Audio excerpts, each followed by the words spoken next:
chimp part of the brain and the human part. So if you didn't see that before, very quick summary: your human part of your brain is your thinking machine, which is based on rational thought and logic. Your chimp part, which is an older part of your brain, is predominantly your emotional machine and is much more reactive and will tend to serve you through instincts and drives. So what I wanted to talk to you today about actually was some of the drives that your chimp will have.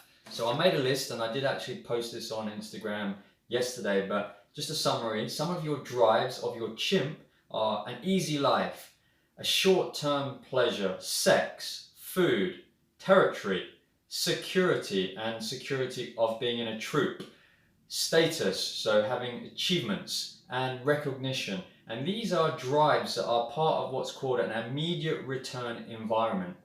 So what do I mean by that? Well, many thousands of years ago, when our ancestors were living in the jungle, really all we were concerned about were making those decisions that had an immediate impact on whether we lived or died.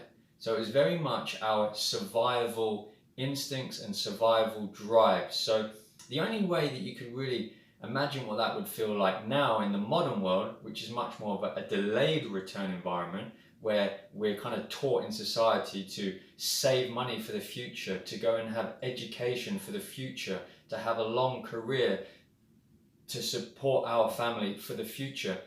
We don't really think like a chimp in those situations because it wouldn't serve us well. But if you imagine something like Bear Grylls' TV show, where he will get dropped off in a jungle, a very hostile environment, a very threatening environment, or perhaps he gets dropped off on a remote desert island and he only has basic provisions to survive for the length of that TV show, then now you can imagine that all of his chimp drive, such as his need for food and water and territory and shelter, and his ability to be aware of imminent threats to his life, those drives now serve him really well.